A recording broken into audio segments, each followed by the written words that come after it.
নমস্কার, আশা করছি সবাই খুব ভালো আছেন। আজকে দেখুন শীতের নতুন আলু একটা রেসিপি নিয়ে আপনাদের কাছে চলে এসেছি। রান্নাটা খুব সহজেই আপনারা খুব কম সময়ে তৈরি করে নিতে পারবেন। আর রান্নাটা হয় কিন্তু ভীষণ সুস্বাদু। তাই আপনারা পুরো ভিডিওটা দেখবেন। এখানে দেখুন নিয়ে নিয়েছি 1 কেজি ছোট আলু। আলুটাকে এখনও আমি খোলা ছাড়াইনি। আলুর গায়ের ভালো করে খোলা ছাড়িয়ে পরিষ্কার করে ধুয়ে তারপরে আমি এটাকে রান্নায় ব্যবহার করব। এখানে দেখুন আলুটাকে খোলা ছাড়িয়ে খুব ভালো করে ধুয়ে নিয়েছি। মাটিগুলো একদমই চলে গেছে। এবারে নিয়ে নিচ্ছি একটা প্রেসার কুকার। প্রেসার কুকারে সব ধুয়ে রাখা আলুগুলোকে দিয়ে আমি গ্যাসের ফ্লেমটাকে হাইতে করে একটা হুইসেল দিয়ে নিলাম। এখানে কড়াই দিয়ে দিয়েছি 2 চামচ সাদা তেল। সাদা তেলটাকে ভালো করে গরম করে নিয়ে সিদ্ধ করে রাখা আলুগুলোকে সব দিয়ে দিলাম। এবারে গ্যাসের ফ্লেমটাকে হাইতে রেখেই আমি আলুগুলোকে হালকা ব্রাউন করে ভেজে নেব। আলুগুলো দেখুন একটা যেহেতু হুইসেল দিয়েছি তাই একটুও কিন্তু কড়াইয়ের গায়ে লেগে যাচ্ছে না, অথচ কিন্তু সিদ্ধ হয়ে গেছে। এখানে দেখুন রঙটা হালকা ব্রাউন হয়ে গেছে। এর থেকে বেশি কিন্তু আর ভাজার প্রয়োজন নেই। এবারে কড়াই থেকে একে একে সব ভেজে রাখা আলুগুলোকে তুলে নেব। তুলে নিয়ে তারপরে আমি এটাকে রান্নায় ব্যবহার করব।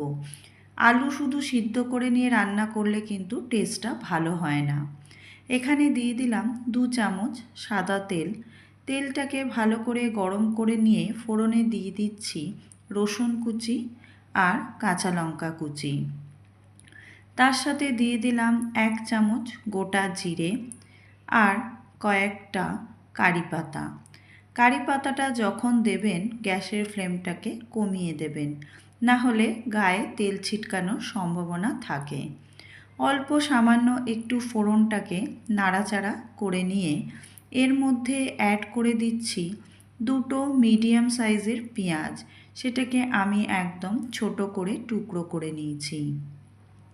হালকা ব্রাউন করে দেখুন পেঁয়াজটা আমার ভাজা হয়ে গেছে। এর মধ্যে অ্যাড করছি 2টো মিডিয়াম সাইজের টমেটো, সেটাকেও আমি ছোট করে টুকরো করে নিয়েছি। দিয়ে দিলাম পরিমাণ মতন নুন।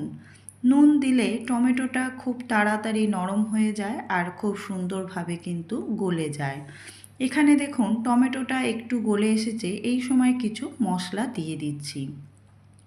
দিয়ে দিলাম 2 চামচ হলুদ গুঁড়ো, 2 চামচ ঝাল লঙ্কার গুঁড়ো, 1 চামচ ধনে গুঁড়ো আর 1 চামচ জিরে গুঁড়ো। সব মশলাগুলোকে দিয়ে খুব ভালো করে গ্যাসের ফ্লেমটাকে কমিয়ে দিয়ে কষিয়ে নেব। এই কষানোর সময়ই এর মধ্যে অ্যাড করে দিচ্ছি কড়াইশুঁটি। কড়াইশুঁটিগুলোকে আমি ভালো করে ধুয়ে তারপরে ছাড়িয়ে রেখেছিলাম। মশলার সাথে কড়াইশুঁটিটাকে কিছুক্ষণের জন্য কষিয়ে নিয়েছি। মশলা থেকে তেল ছেড়ে এসেছে। এই সময় মশলার মধ্যে অ্যাড করে দিলাম ভেজে রাখা আলুগুলোকে। আলুটাকে দিয়েও গ্যাসের ফ্লেমটাকে কমিয়ে খুব ভালো করে মশলার সাথে কষিয়ে নেব, যাতে মশলাটা খুব ভালোভাবে আলুর মধ্যে ঢুকে যায় আর গ্রেভিটাও খেতে ভীষণ ভালো লাগে।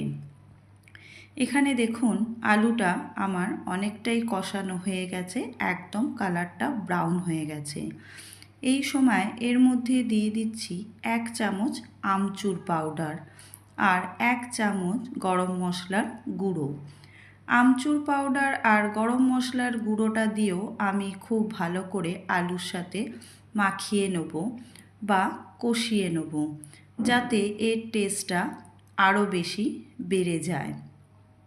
এখানে দেখুন আলুটা কিন্তু খুব ভালো করে কষানো হয়ে গেছে। রঙটা দেখেই আপনারা বুঝতে পারছেন আলুটা কত ভালো করে কষানো হয়েছে। এই সময় আমি গ্রেভির জন্য দিয়ে দিলাম বড় 1 কাপ জল। এখানে আমি উষ্ণ গরম জলের ব্যবহার করেছি। এর বেশি কিন্তু আমি আর জলের ব্যবহার করছি না, তবে আপনারা গ্রেভি যেরকম খেতে পছন্দ করেন সেই অনুযায়ী জল দেবেন। 5 মিনিট বাদে দেখুন একদম জলটা শুকিয়ে এসে আলুর সাথে মাখা মাখা হয়ে গেছে। এখন কিন্তু বলতে পারেন আলু মটরের তরকারি একদম তৈরি। এরপরে সবশেষে ওপর থেকে ছড়িয়ে দিচ্ছি ফ্রেশ ধনেপাতা।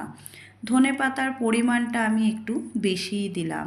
ধনেপাতাটা কিন্তু টেস্টটাকে দ্বিগুণ করে দেবে আলু মটরের তরকারির।